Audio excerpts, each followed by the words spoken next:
इसे सिर्फ लड़कों को ही पढ़ना चाहिए। उनके आदर्श रनक ने बुद्ध से पहली बार मिलने के बाद से यौन गतिविधियों में संलग्न नहीं किया था, और जबकि उसे अपनी इच्छाओं को नियंत्रित करने में सक्षम होने के लिए खुद पर गर्व था, वह खाली और अकेला भी महसूस करता था क्योंकि उसे ऐसा साथी नहीं मिल पाया था जो उसके मूल्यों को साझा करता हो।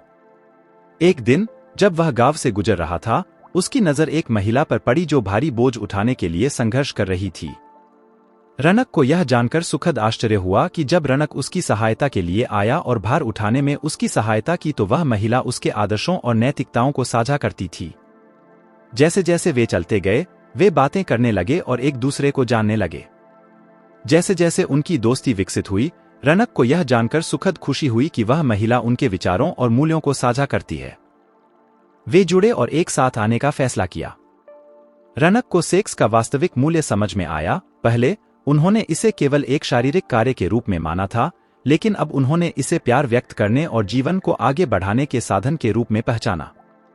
वह बुद्ध के मार्गदर्शन के लिए आभारी था, जिसने उसे अपने जीवन में इस स्थान तक पहुंचाया। साल बीतते गए और रनक और उसके साथी को एक सुंदर बेटा हुआ। उन्होंने उसे प्यार, सम्मान और जिम्मेदारी के साथ बड़ा किया, उसे वही नैतिकता और मूल्य सिखाए जो रनक ने बुद्ध से सीखे थे।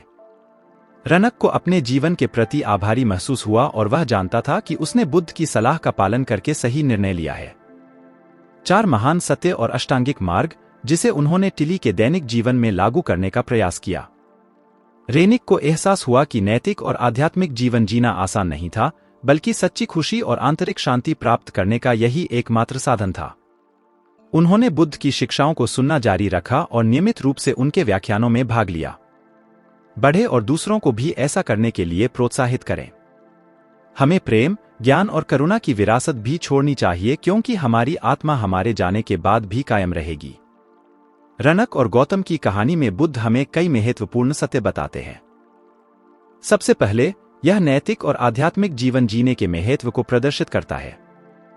यौन नैतिकता और जीवन में अर्थ की कमी के साथ रनक के शुरुआती मुद्दे तभी हल हुए जब उन्होंने बुद्ध की शिक्षाओं का पालन करना शुरू किया और अधिक नैतिक और जिम्मेदार जीवन जीने का प्रयास किया। अष्टांगिक मार्ग का पालन करके और करुणा और ज्ञान के कार्यों में संलग्न होकर रनक सच्ची खुशी और आंतरिक शांति की खोज करने में सक्षम थे।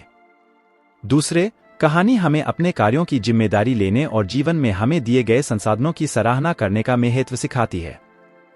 तीसरा, बुद्ध की शिक्षाओं का पालन करके और करुणा और ज्ञान का जीवन जीने का प्रयास करके रनक वर्षों तक लापरवाह और अनैतिक जीवन शैली जीने के बाद भी अपने जीवन को बदलने में सक्षम था। परिणामस्वरूप रनक भावी पीढ़ियों के लिए प्रेम और प्रेरणा की विरासत छोड़ने में सक्षम हुए। अंत में, कहानी भावी पीढ़ियों को ज्ञान और सबक प्रदान करने के महत्व पर जोर देती है।